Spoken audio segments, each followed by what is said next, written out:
Bom, galera, queria ler um texto com os irmãos, está em Marcos, capítulo 2. Um texto que conta uma história que diz que Jesus e seus discípulos estavam passando por um campo de uma plantação de milhos, e era dia de sábado, no qual, pela lei de Deus dada aos judeus por Moisés, os judeus não podiam trabalhar, não podiam fazer muita coisa, não podiam nem colher espigas de milho. Mas os discípulos estavam com fome e foram lá colher espigas de milho.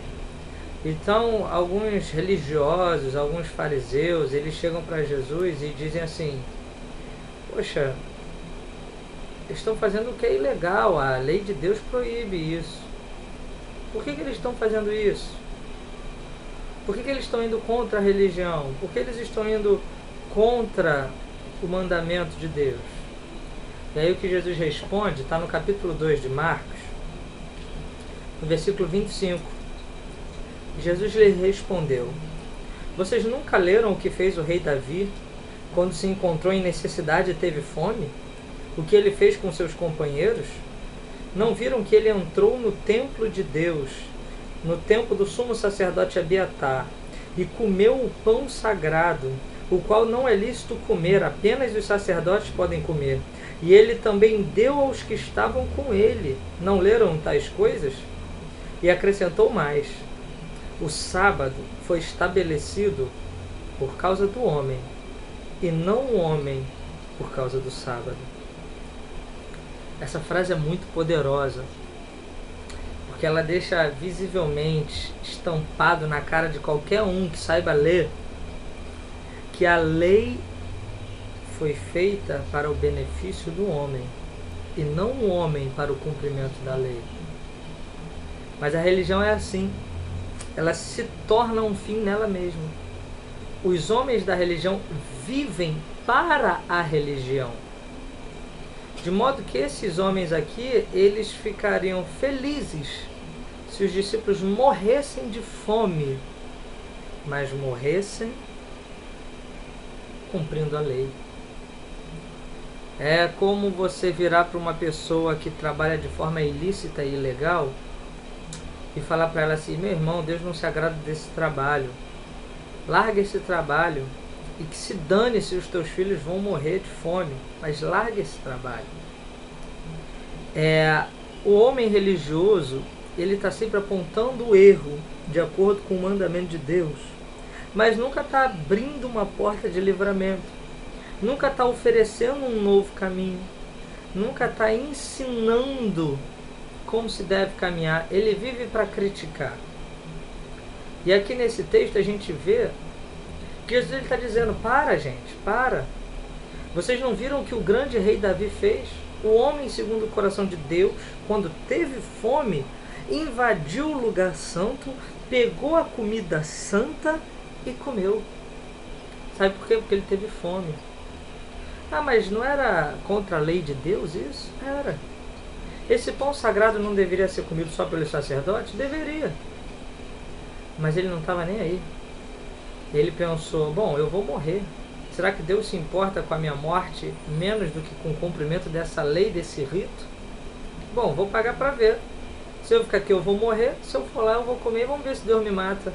E Deus não matou ele, porque Deus viu a sinceridade do coração dele. Enquanto ele podia respeitar aquele mandamento, ele respeitou, mas quando aquele mandamento virou morte para ele, ele chutou o mandamento para o alto. É o que o apóstolo Paulo diz: a lei de Deus é santa, perfeita, mas eu é que sou o pecador errado. Então a melhor coisa que pode acontecer para mim é a lei morrer, porque do contrário, eu é que morrerei pela lei.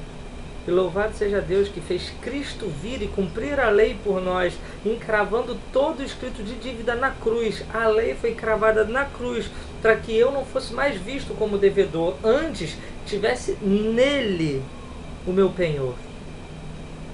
Ele é o meu fiador.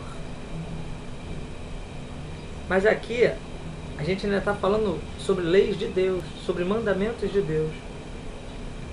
O caminho da religião começa assim, com boas intenções. Você primeiro discute com as pessoas porque, como João Batista, porque elas estão em adultério. Olha, meu amigo, eu não ando mais com você não, porque eu não concordo, você está traindo a tua mulher e eu acho isso errado. Tudo bem, você está entrando num conflito com a pessoa, mas pelo menos ainda é por um princípio que a gente sabe que vem da parte de Deus. Embora brigar com os outros não seja um princípio da parte de Deus, não compactuar com o adultério sim é. Mas o caminho da religião vai sempre te separando dos outros e vai te degradando ao ponto que daqui a pouco você está vivendo pela religião, para a religião, e o mandamento de Deus vai ser detalhe, porque a religião tem os seus próprios mandamentos. Marcos, no capítulo 7. Olha o que diz. Conta uma história muito interessante. Os discípulos de Jesus foram comer e não lavaram as mãos. Eles não respeitaram uma tradição, um costume religioso. Não lavaram as mãos, eles estavam com tanta fome. Mais uma vez, esses homens esfomeados quebraram regras religiosas à hora de comer. Então os fariseus chegaram até Jesus e falaram assim: poxa, como é que é isso? Os caras nem lavam a mão, estão indo contra a tradição, estão indo contra os costumes. Versículo 5 diz: interpelaram-nos os fariseus e os escribas, dizendo: por que não andam os teus discípulos de acordo com a tradição religiosa dos anciãos? E respondeu-lhe Jesus: olha, bem que Isaías profetizou a vosso respeito, seus hipócritas. Como está escrito: esse povo honra-me com as palavras, mas o seu coração está longe de mim. Em vão me adoram, ensinando doutrinas que são preceitos e costumes dos homens. Negligenciando o mandamento de Deus, guardam a tradição dos homens. E disse-lhes ainda: jeitosamente vocês rejeitam o mandamento de Deus para guardarem a vossa própria tradição. O que está acontecendo aqui é que o que ficou importante com o passar do tempo para a religião já não é nem mais o mandamento de Deus. O que ficou importante para a religião é a obediência às suas tradições, costumes, dogmas e doutrinas. Nesse texto mesmo, se você continuar lendo, você vai ver que Jesus cita o Corban. Corban era uma tradição judaica, onde se o seu pai precisasse de dinheiro, de ajuda, você tinha que dar, porque você era obrigado pelo mandamento de Deus a honrar pai e mãe. Mas a tradição dos homens dizia que se o único dinheiro que você tivesse fosse dado para o templo, era Corban, e você estava isento da responsabilidade de ajudar os seus pais. Ou seja, os homens criaram uma tradição, o Corban, que era superior ao mandamento de honrar pai e mãe. Com o passar do tempo, todos os que andam na religião vão esquecendo os princípios da fé, vão esquecendo os mandamentos simples de Deus e vão andando pela religião e seus costumes. E aí, ao invés de ficar chateado com alguém porque rouba, porque mata, porque adultera, você começa a ficar chateado porque o cara usa bermuda e anda sem camisa. Você começa a ficar chateado porque a sua mãe usa batom e brinco e faz penteados exuberantes e usa roupas decotadas. Você começa a ficar chateado pelos princípios da religião, moral e ética. Fuja disso. Porque a religião tem que servir ao homem e não o homem à religião. Porque o apóstolo Tiago diz que a verdadeira religião é cuidar dos órfãos e das viúvas, é ajudar a quem precisa. Por isso a religião verdadeira que agrada a Deus é aquela que não é um fim em si mesma, mas é um pontapé inicial. Por isso que o Evangelho é um pontapé inicial para a sua caminhada. Você encontra o Evangelho e segue Jesus, que é o caminho. E Jesus só é o caminho a partir do momento que você anda.